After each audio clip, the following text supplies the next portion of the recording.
What? What is this? The doctor's voice trembled, and he stood frozen, despite being in the middle of a consultation. I lay on the bed, suddenly tense, realizing the seriousness of his tone. I imagined my husband, who'd appeared pale and shaken recently, and closed my eyes slowly. My name is Claire. Looking back, I feel as though I've spent my whole life seeking love. Abandoned by my parents as a child and raised in foster care, I grew up not knowing what real love felt like. I remember feeling pure envy watching other kids receive the warmth and affection from their families. I've always longed to be cherished, to feel someone's kindness and care. The first time I truly felt loved was at a party hosted by my friend Sarah. That's where I met Jack. Hello, Claire. I'm Jack. His soft smile caught my attention, and he approached me with an easy grace. Oh, hi, I'm Claire. Not sure what to say, I responded awkwardly. Normally, I would be too nervous to speak, but there was something calming about Jack that put me at ease. Is this your first time here? Sarah told me a bit about you. She says you worked really hard. She said that? I don't think I'm anything special. I rarely talked about my past in foster care. It was a subject that made others uncomfortable, even pitying. Knowing this, I wondered just how much Sarah had told him. But Jack didn't bring it up. He just looked at me with a gentle smile. No, you're not ordinary. You've probably overcome a lot, right? I really respect that strength. Jack's words seeped into my heart, like I was finally hearing something I'd longed to hear. His kindness made me feel, maybe for the first time, truly cared for. Jack worked for a major company, was polished, intelligent, and considerate. We'd grown up in entirely different worlds, and I doubted I'd fit into his. But he never minded my background, and I found myself gradually drawn to him. Eventually, we started dating. In the beginning, Jack was exactly the ideal gentleman I had always imagined. He always seemed to know my preferences, like what I liked to order. He'd even share interesting facts about dishes or their history. Claire, this dish is actually good for you. They used to use these ingredients in old medicine. In every detail, his thoughtfulness shone, and I felt uniquely cherished. He was incredibly knowledgeable, but he never forced it, just shared it naturally. And it felt like he appreciated me too. When I'm with you, Claire, I feel completely at peace. Will you marry me? When Jack proposed, I was overwhelmed with joy. I never imagined someone would care about me so much. Are you sure? I mean, you really want me? He looked at me, his calm smile unchanged. Of course, Claire. I need you. And so, we got married. Jack quickly moved up in his company, respected by everyone around him. My friends congratulated us, and I truly believed a happy future awaited us together. But slowly, things began to change. Jack, are you working late again tonight? He'd been coming home late more and more, and we barely talked anymore. Can you just not get on my case? Work is demanding. Just let me do my job. His irritated tone felt like a slap. He had always been calm with me, but now a coldness had taken over. I tried to understand. I know. I'm sorry. Just stop. I'm paying for everything here, so don't complain. His words stung, and my heart felt like it was tightening. I never thought he'd say something so hurtful. Where had the kind, gentle Jack I'd fallen in love with gone? And from then on, he only became more distant. Can you at least handle the housework, right? I'm the one earning here. You don't have much else to do you? His dismissive words cut deeper each time, and I felt myself shutting down emotionally. Jack, how do you feel about me? Do you still love me? I barely managed to ask, fearing the answer. What kind of question is that? My work matters, not how you feel. Just drop it. His dismissive response shattered me. I had once been surrounded by his kindness, but now I felt empty. The happiness I thought I'd found was slipping through my fingers. Once I'd dreamed of having a family with him, of raising children in a warm, loving home. But as things got worse, that dream started to disappear. Jack, don't you think we could try for a family? He only looked at me coldly. Kids? They're just a hassle. Our life is fine as it is. With that, any hope for our future faded. Sarah, I don't know what to do anymore. One day, I confessed everything to my friend Sarah. She listened quietly, a sorrowful expression on her face. Oh, Claire, I'm so sorry. I shouldn't have introduced you to. No, it's not your fault. I chose to marry him. Just promise me, okay? Put your own happiness first. You deserve to be happy. Her words made tears spill down my face.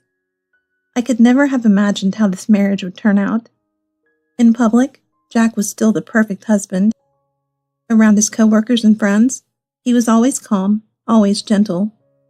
They'd say things like, Jack is the ideal husband, and it made me feel conflicted every time. There's a work party tonight, and my coworkers want you to come. Oh, do you think it'll be okay if I go? Of course. Everyone will be thrilled to see you. You're the perfect wife after all. His words felt empty. He'd never really praised me before. But I had no choice but to play along. Even Jack's parents didn't know the truth. They lived overseas and rarely visited, so they had no idea what was happening in our marriage. My parents want a video call this weekend. You don't have to say anything special. Shouldn't we visit them sometime? Even our wedding was just a video call. Are you kidding? They don't have time for that. Just let it go. With that, I knew it was pointless to push further. His parents were indifferent, and Jack wore his public mask perfectly. I'll be late again. Another work party. You've been going out a lot lately. Are you doing okay? Maybe you should take a break. Just stop. You don't understand what my job's like. His irritation was clearer, sharper now. At first, I told myself it was just work stress. But then one day, he went too far. You, an orphan, think you could ever understand my stress? I was speechless. I never expected him to throw my past in my face like that. Growing up in a foster home was my own painful memory, one I barely spoke about. Jack, why would you say something like that? Enough. Don't argue with me.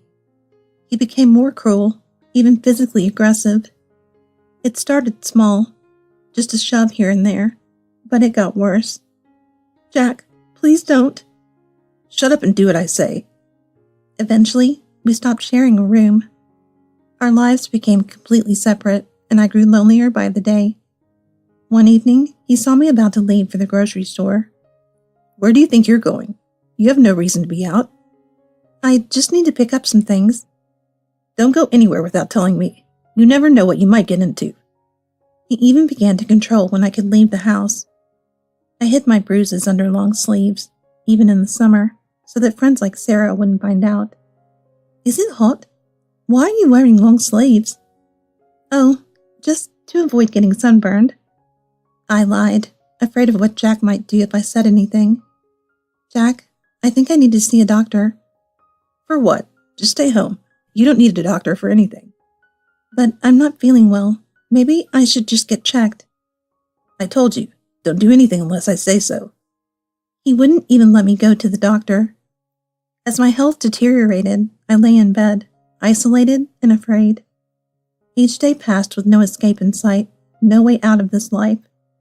I felt trapped, like I could never survive on my own. And on one particularly stormy day, he became angrier than ever. You don't understand anything, do you? Can't you do anything right? I'm sorry, Jack. I really am. Get out of the car, now. He abruptly stopped the car and ordered me out. Wait, here? But it's raining. I don't care. Just get out. Before I could respond, he'd sped away, leaving me alone in the rain. I was soaked, abandoned in the middle of nowhere. Why, Jack? Why? I walked aimlessly, my shoes heavy with mud, feeling lost and broken. And suddenly, my world turned white as a pair of headlights bore down on me. I couldn't react in time. Everything went dark.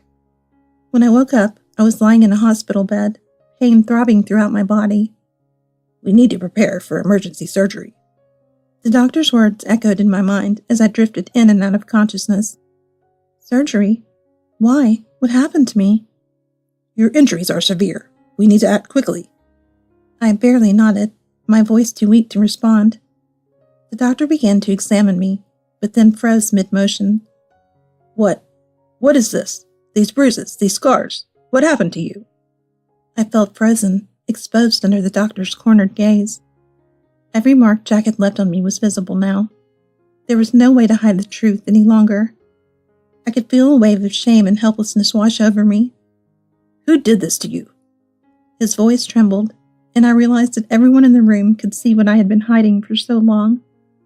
I couldn't escape. The words slipped out before I could stop them. For the first time, I was telling someone about the truth I had hidden for so long. We have to report this to the police. Please, no, don't call them. I shook my head frantically, the fear of Jack finding out paralyzing me.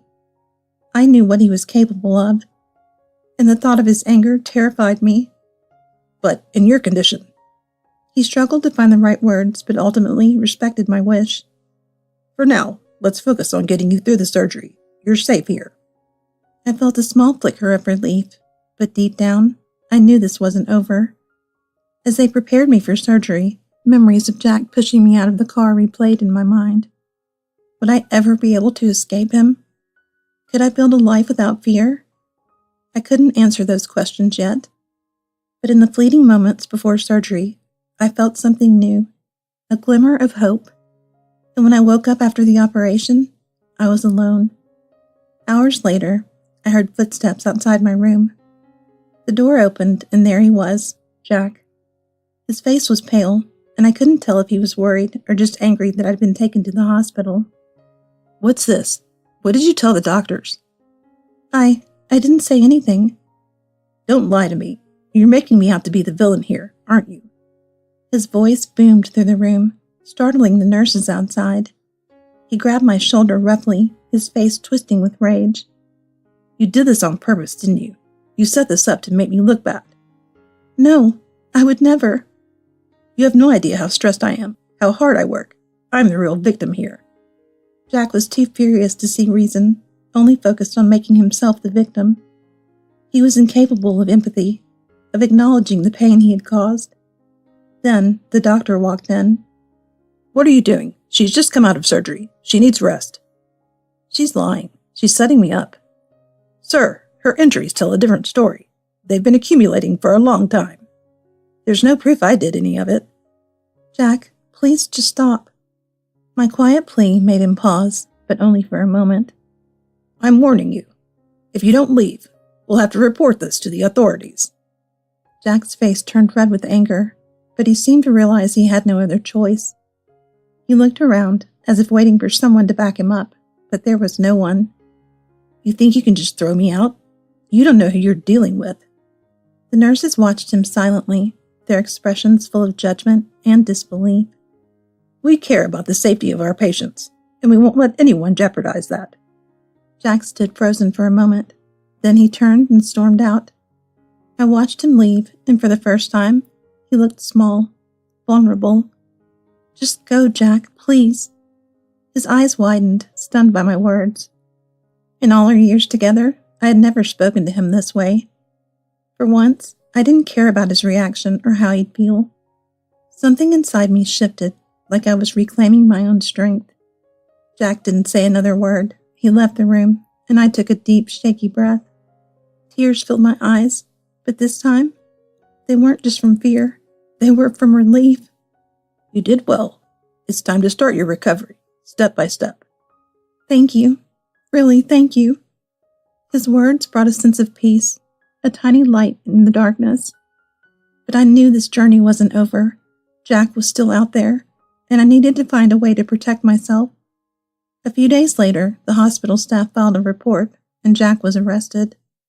When I heard the news, I felt like a weight was finally lifting off my shoulders. The fear that had shackled me for so long began to dissolve. Jack tried to protest his innocence, but no one was listening anymore. She's lying. She set this whole thing up. She's framing me. His desperate pleas fell on deaf ears. The evidence against him was overwhelming, and the court saw through his lies. And for the first time, Jack was held accountable for his actions. In court, I stood with the hospital staff and my friend Sarah as a witness. The Judge saw through his excuses, dismissing them as just more manipulation. You're responsible for your actions, Jack. It's time to face the consequences. I saw Jack's face pale as he realized he couldn't escape the truth. The court granted my divorce, and I was finally free. I felt a huge weight lift off my shoulders as the judge declared our divorce finalized.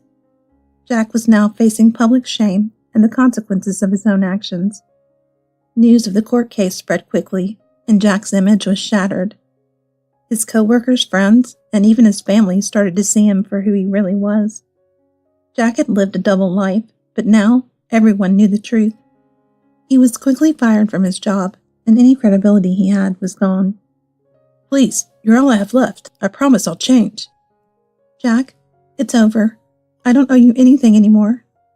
His pleas became weaker as he realized I was truly done. Jack's career and reputation crumbled, and he struggled to find anyone willing to hire him. Former friends and coworkers avoided him, and he was completely isolated. He was finally feeling the loneliness he'd forced on me for years. The same words he once used to belittle me echoed in my mind. Your suffering means nothing to me. Now, the tables had turned, and Jack had to face life alone. In the months that followed, I slowly started to rebuild my life. I began to find a new purpose and a new path forward. The kindness of the doctors and nurses inspired me, and I realized I wanted to help others. I decided to pursue a career in nursing. I wanted to be a source of strength for people who felt helpless as I once did. Congratulations on your recovery, Claire. If you ever need support, we're here for you. Thank you so much. I can't thank you enough for helping me find hope again. The strength to move forward was always with you. We just gave a little guidance. His words resonated deeply, and I felt my resolve grow. I enrolled in nursing school, ready to start fresh. Being around young, hopeful students was a new experience, but they accepted me without judgment. For the first time, I felt like I was living the life I was meant to have. I studied hard, motivated by the idea of one day helping people the way others had helped me. It wasn't easy, but each lesson felt like a new chance to learn, to grow.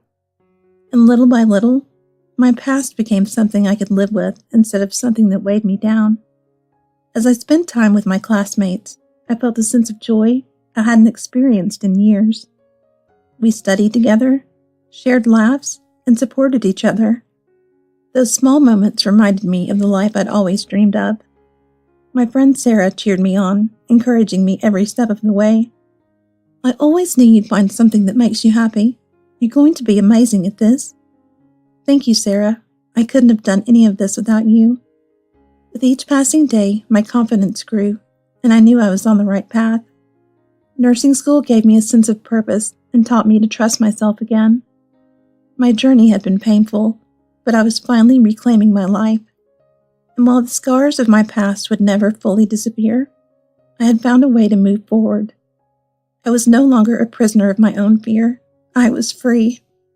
As the years passed, my career as a nurse flourished, and I became deeply connected to my work. Every patient I met reminded me why I had chosen this path, and their gratitude reinforced my purpose. My past was a reminder of the resilience I'd found within myself. Though some days were hard, knowing I could help people gave my life a new meaning. The kindness I received in my darkest days became the kindness I gave to others. My experience allowed me to understand and comfort people in ways I hadn't imagined. I learned that surviving hardship makes us more compassionate, more willing to give others hope.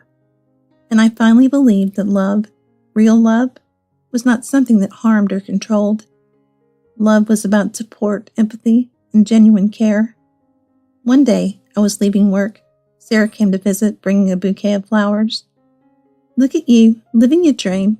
You're truly an inspiration, Claire. Thanks to friends like you, who stood by me when I couldn't stand by myself. We hugged, and I realized how far I'd come, from isolation and fear to a life filled with purpose and friendship. I no longer felt like I was defined by my past or by Jack's actions. Instead, I had become someone strong, capable, and compassionate. My life had transformed into something I never thought possible, and it was all because I chose to take that first step. I no longer felt fear when I thought of Jack or the years I'd lost. Now, those years served as a powerful reminder of the strength I had gained and the freedom I had won. My journey had taught me that no matter how dark the night, dawn always comes if we hold on. And as I walked out of the hospital that evening, watching the sunset, I felt peace. My life was finally my own,